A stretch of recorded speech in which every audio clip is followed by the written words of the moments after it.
আসন্ন 2026 বিশ্বকাপের অন্যতম হট ফেভারিট দল ফ্রান্স, কেননা সব শেষ আসরেও তারা রানার্স আপ হয়েছে। ইতিমধ্যেই 26 সদস্যের শক্তিশালী দল ঘোষণা করেছে ফ্রান্সের কোচ দিদিয়ের দেশম। দলে খুব বেশি চমক না থাকলেও প্রথমবারের মতো দলে ডাক পেয়েছেন লিগ ওয়ানে লসের হয়ে খেলা রবিন রিসার। সদ্য শেষ হওয়া লিগ ওয়ানের সেরা গোলরক্ষকের পুরস্কার জিতেছেন তিনি, আর সেটার পুরস্কার স্বরূপেই তিনি বিশ্বকাপের স্কোয়াডে ডাক পেয়েছেন। তবে এবারের বিশ্বকাপ স্কোয়াডে ফ্রান্সের দলে নেই রিয়াল মাদ্রিদের হয়ে খেলা অভিজ্ঞ মিডফিল্ডার এদোয়ার্দো কামাভিঙ্গা। সাথে আরও একজন ফুটবলার নেই সবশেষ আসরের ফাইনালে আর্জেন্টিনার বিপক্ষে গোল মিস করা কুলুমুনিয়া। এই দুই ফুটবলারকে ছাড়াই ফ্রান্সের শক্তিশালী দল ঘোষণা করেছে, যেখানে দলটার আক্রমণ ভাগে কিলিয়ান এমবাপের সঙ্গে থাকছেন দিদিয়ের দুয়ে এবং ওসমান দেমবেলে। এছাড়াও দলে আছেন মাইকেল ওসিলে এবং রায়ান চেরকির মতো তারকা ফুটবলাররা।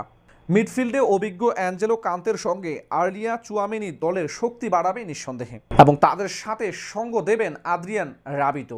এদিকে ডিফেন্ডারদের মধ্যে লুকাস দিনিয়ের সাথে রয়েছেন লুকাস হার্নান্দেজ, থিও হার্নান্দেজ, ইব্রাহিমা কোনাতে, উইলিয়াম সালিবা এবং দায়ো উপমায়া কানার মতো অভিজ্ঞ ডিফেন্ডাররা।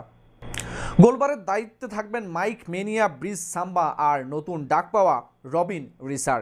এদিকে ফরওয়ার্ডদের মধ্যে দলে ডাক পেয়েছেন Magnes Akliouche, Bradley Barcola, Rayan Cherki, Ousmane Dembele, Desire Doue, Philippe Mateta, Kylian Mbappe, Michael ওসিলে এবং মার্কোস তুরাম।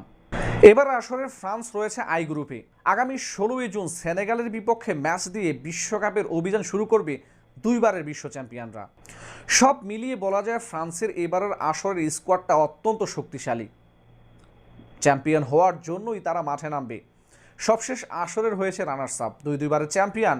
মিডফিল্ড, আক্রমণ এবং ডিফেন্স সব ক্ষেত্রেই পরিপূর্ণ একটি টিম ফ্রান্স।